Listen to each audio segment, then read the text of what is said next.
الحلوين، إلى أي دولة ننتمي أو ما هي الدولة التي نعيش عليها؟ رائع، سلطنة. وما هي عاصمة سلطنة عمان؟ مصر. رائع. ومن هو حاكم سلطنة عمان؟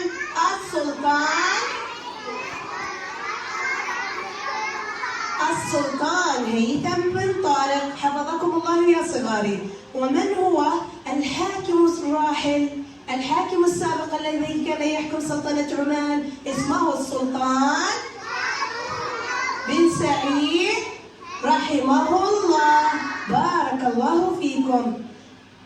ها يا أبطالي الحلوين، ما هي ألوان علم سلطنة عمان؟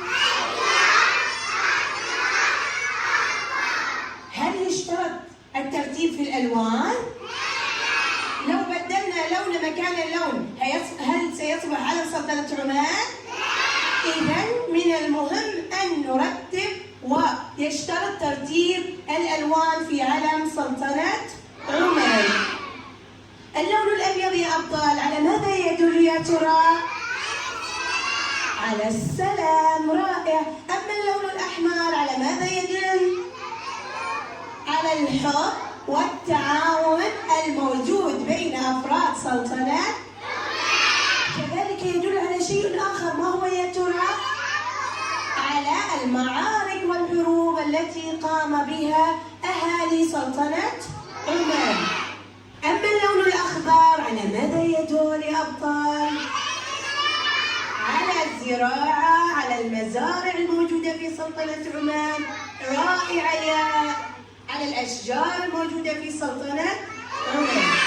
ما شاء الله يا أبطال. ما هو الشعار الموجود في علم سلطنة عمان؟ وشعار ماذا؟ سيفين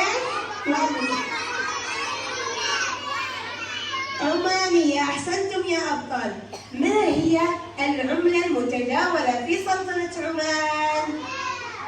الريال. ماذا يعني عملة